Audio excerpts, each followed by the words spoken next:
Bonjour à toutes et tous, nous nous retrouvons pour cette nouvelle vidéo devant les pâquerettes dont je vous parlais lors de la toute première vidéo.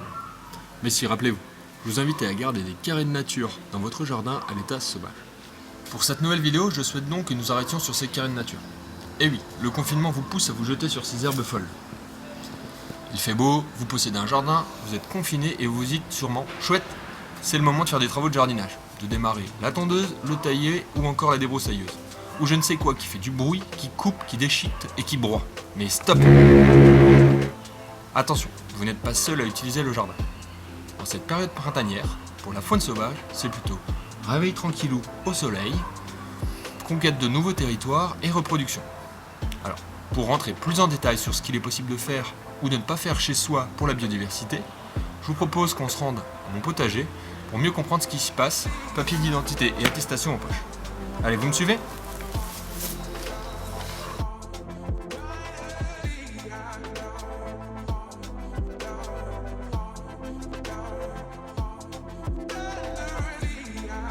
Une des premières choses que vous pouvez faire, et ceci très simplement, c'est laisser des plants de l'an passé dans votre jardin.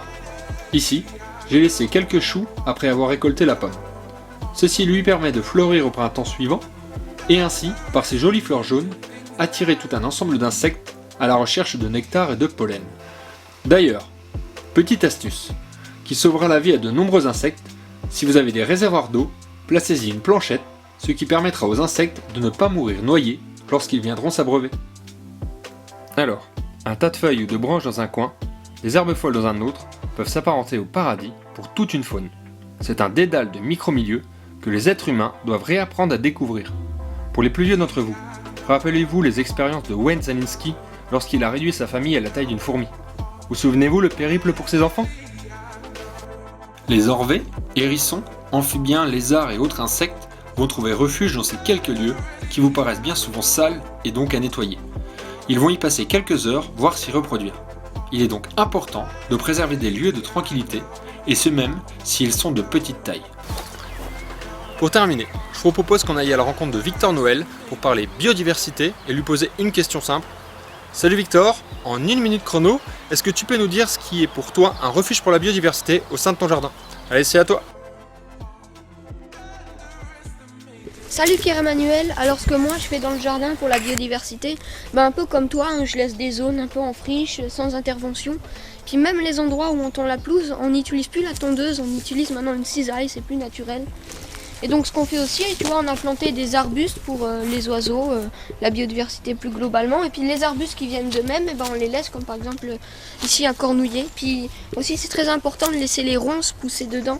La ronce on l'appelle la sauvagine, souvent on l'enlève, on l'aime pas trop, mais c'est aussi très important. Allez, on va voir autre chose. Alors voilà, ici on se trouve devant un vieux cerisier, donc il donne plus de cerises, il est mort, mais on a choisi de le laisser. Les arbres morts, c'est aussi très important et il ne faut pas les négliger. Par exemple, dedans, il y a tout un tas d'insectes xylophages qui vivent dedans. Et puis, il y a le lierre qui pousse dessus. Alors le lierre aussi, souvent on pense que le lierre tue les arbres, mais en fait, il s'en sert juste comme support. Et le lierre, c'est très important. Il fournit des baies aux oiseaux. C'est un refuge pour beaucoup d'insectes. Et surtout, il fleurit en hiver quand d'autres plantes ne fleurissent pas. Et donc, c'est une plante très importante pour les insectes pollinisateurs. Alors ici on a planté de l'aubépine. L'aubépine c'est un arbuste qu'on trouve ici dans les campagnes, dans la forêt. Et c'est aussi très bien pour la biodiversité. Vous voyez là il fleurit et c'est des fleurs, c'est une plante très mellifère. Et il fournit aussi des baies aux oiseaux. Et donc ce type d'arbuste là c'est très pertinent de le planter. Souvent dans les jardins on plante des thuyas, des troènes, du buis. Et c'est des choses qui ne sont pas du tout d'ici, qui ne sont pas du tout locales. Et ça n'a pas vraiment d'intérêt pour la biodiversité. Alors vaut mieux planter des arbustes d'ici. Alors là on se retrouve devant un élément important du jardin, à savoir la mare qui est un véritable oasis.